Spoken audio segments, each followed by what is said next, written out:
Anak, tingnan mo. Ang dami ipinadala sa atin ng tatay mo ngayon. Nay, matanong ko lang, ano po ba talagang trabaho ni tatay sa ibang bansa? Bakit ang dami niya palaging pinapadalang pera? Anak naman, syempre marangal. Ano bang iniisip mo na nang-hold up yung tatay mo dun sa abroad? O siya anak, magbihis ka na doon at magsha-shopping tayo ngayon.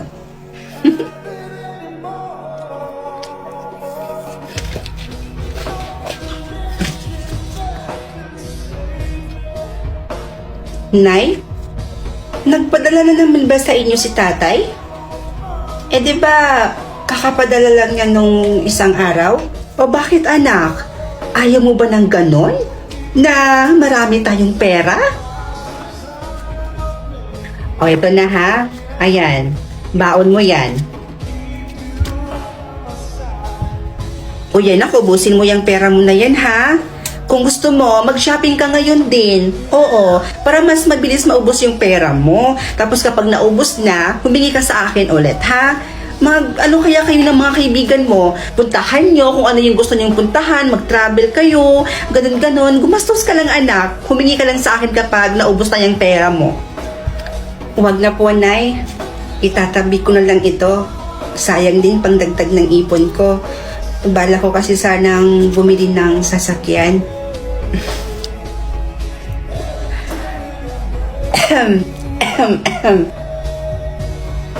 Oh. Oy, ano pang hinihintay mo dyan, anak? Testing mo na yung kotse mo. Nandoon na sa labas yung paborito mong kotse. Totoo ba to? May sasakyan na ako? Tay, bakit ganyan po yung tono ng boses nyo? May sakit po ba kayo? Baka inaabuso niyo na po yung katawan nyo kakatrabaho. Ang laki pa naman ng perang pinapadala nyo dito sa amin sa Pilipinas. Tay, may itatanong lang po sana ako sa inyo. Ayaw po kasi sabihin sa akin ni nanay Tay, ano po ba talagang trabaho niyo dyan sa abroad?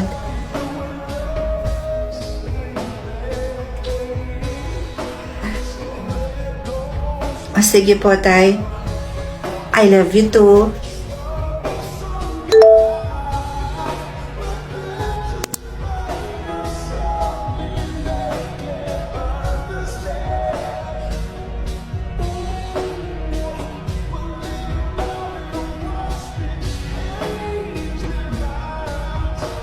Ano pa naman yan, Berto?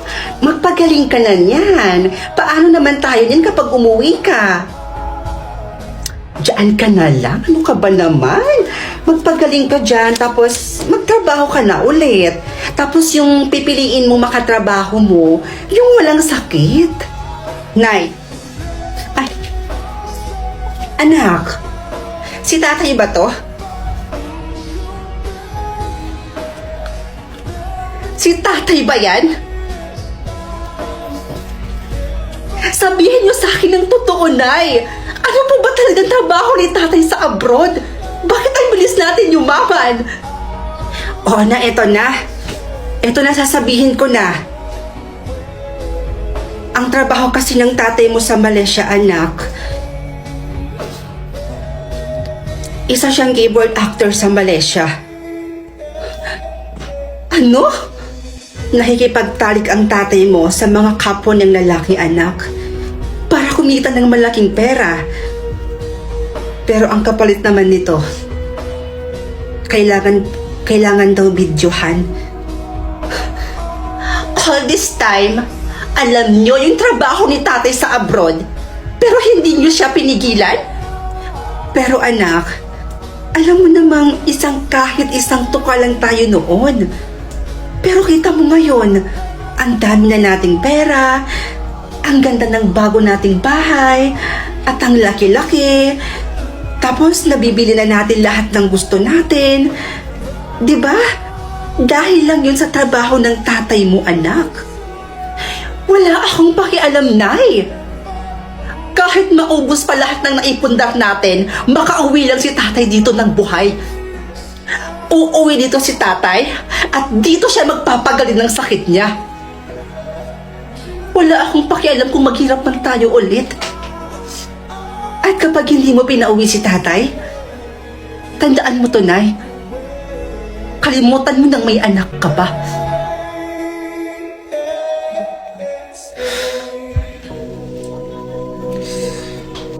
Sige, ako na.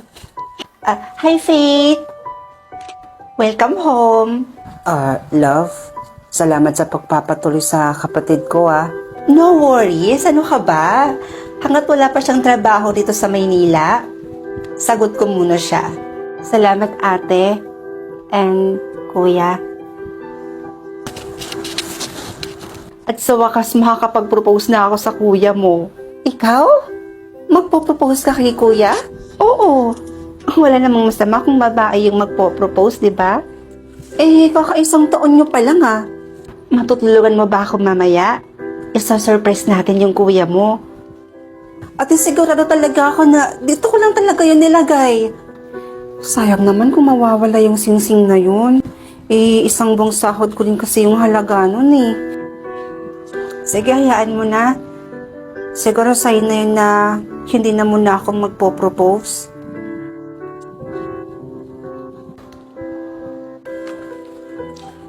Bumili ka ng bagong singsing? Oo. Hulugan to sa credit card ng kaibigan ko. Sabi nga nila, di ba? Kapag gusto, maraming paraan. Kailan niyo po balak mag-propose kay kuya? Mamayang gabi, agad-agad. Tulungan mo ako ha. Magso-surprise tayo. Ayun na yung kuya mo. I-ready mo na yung banner tsaka ilaw ha. At nahawak ko na.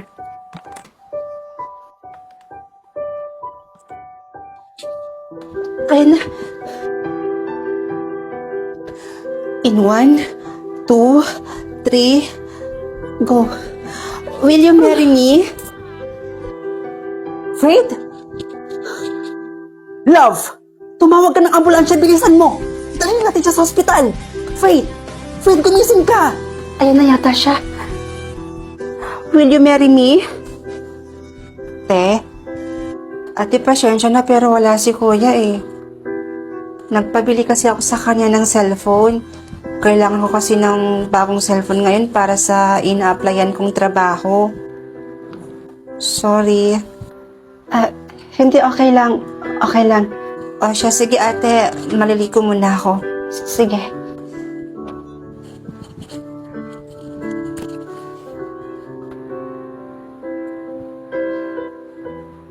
Ang laki na ng motel mo. Asensado talaga tong best friend ko na to. Mahirap din magpalakad ng motel, ha? Siya nga pala, bakit ka napadalaw dito? May problema kasi ako. Pakiramdam ko kasi tumututol yung kapatid ng jowa ko na mag-propose ako sa kuya niya. Walang karapatan niyang kapatid niya para tumutol sa inyong dalawa ni Jerome. Gusto mo ba tulungan kita? Wala naman akong gagawin mamaya. Takot lang yun sa akin. Tamo, sasampalin ko yun. Hay nako, siguraduhin mo lang. Oh, besan dyan na pala yung boyfriend ko. At kasama niya pa yung kapatid niya. Love, will you marry me?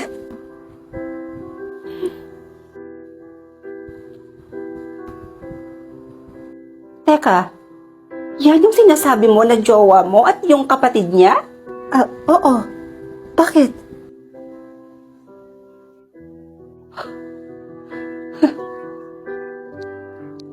Kaya pala tumututol.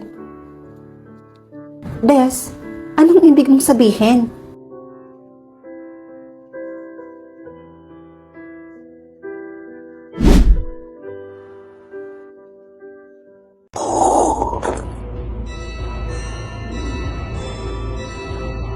Dalawa kayo?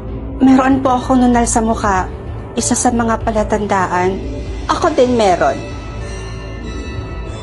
Lumaki ako sa sitio Rasana kung saan huling nakita ang anak ni Doña Katrina Laute. Napadpad naman po ako sa Maynila dahil po sa mga kumupkup po sa akin. Meron ako nitong kwintas na huling nakitang hawak-hawak ito ng anak ni Doña Katrina Laude. Meron din po ako.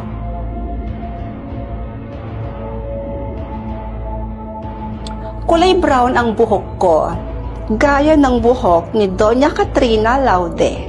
Itim ang buhok ni Mama at hindi brown. Hindi kaya nagpapanggap lamang kayong dalawa? Dahil alam niyo na rin naman na sobrang yaman at makapangyarihan niyang si Doña Katrina Laude. Hindi ko habol ang pera, miss. Naghahanap din kasi ako ng kalinga ng isang ina. Tumatanda na po si Mama at kailangan niya rin po ng magkaalaga po sa kanya.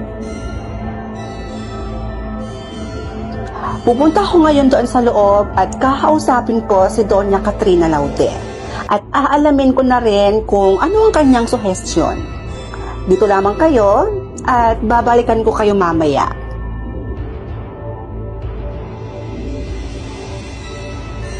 Peke ang nunal mo. Hindi peke ang nunal ko.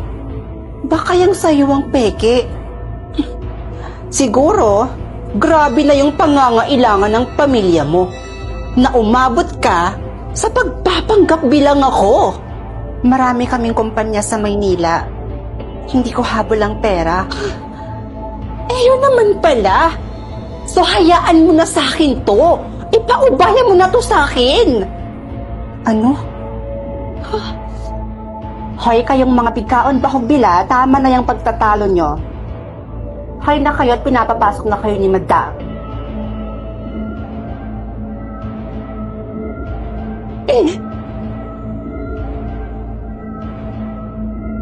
Madam, nandito na po sila.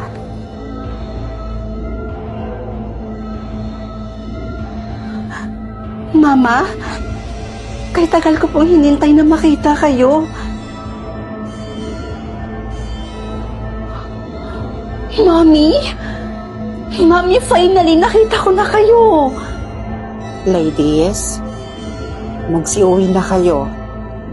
Nagsasayang lang kayo ng oras. Nanay nga talaga kita.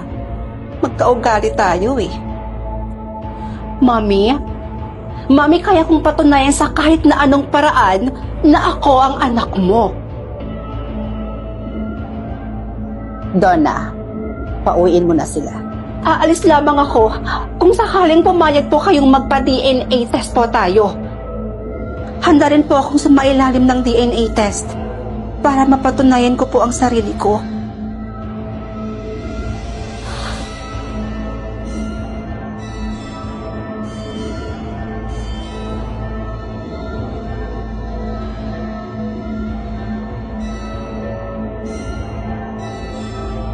Madam and ladies, may resulta na ang DNA.